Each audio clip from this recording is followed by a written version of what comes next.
Okay, so this is just a quick video. The summer is finally over, so I've been able to move back to my room and I can record paintings again now. And I've been working on the new series of perspective videos, but it's taking a lot longer than I thought to plan the 3D scenes and how I'm going to explain everything. And it's not like the others are wrong or anything, I just have more info to add, but it's not the type of stuff that I could just explain by rambling through it like the others, so I want to do that properly. But anyways, back to the painting. If you've seen my videos, you'll know I'm not very satisfied with traditional substrates. And for this painting, I had some scrap pieces of this foam that they use to make signage, and I'd realized it'd probably make a really good alternative to expensive MDF. This stuff is hard, thick, lightweight, and really cheap. So what I did was I glued some polyester fabric to it, which is also cheap, and I found out even more archival than cotton or linen and doesn't need to be sized if you're using oils. So I made a few test canvases and they're looking very promising.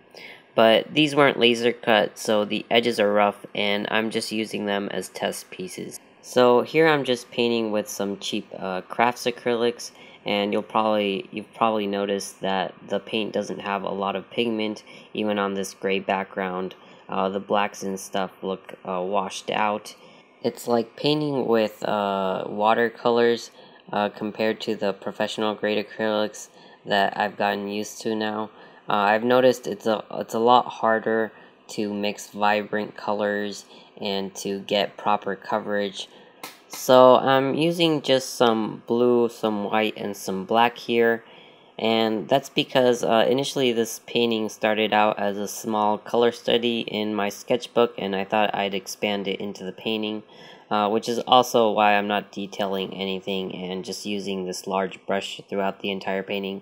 But anyways, in the image I referenced, you can see there's some orange areas, but there isn't much purple or anything to blend into. So if you put orange like this and you don't wait for it to dry, it'll turn green. And if you get any sort of transparent orange over the blue, you can see I wiped it off. It also kind of muddies. So instead you have to kind of blend the border with a pink or something that with blue transitions well, and then you could add the orange on top of that. Same thing for the sky.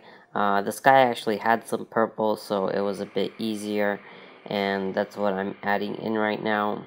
There was also this area here near the light blue that I had to surround for later after it dried, because just the blue or the black, either of those will cause mud.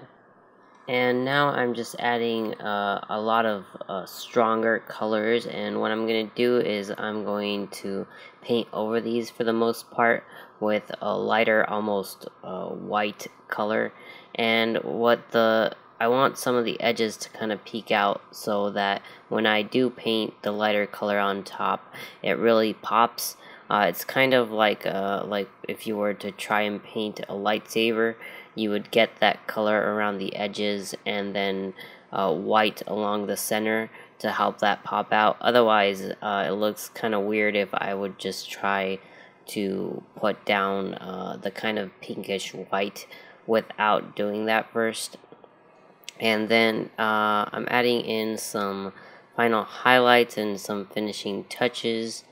And in the picture, this bottom area, the orange is stronger there, but after I finished the video, I ended up deciding that it looked better if I subdued it a bit, so later I kind of subdue it. You'll see it at the end.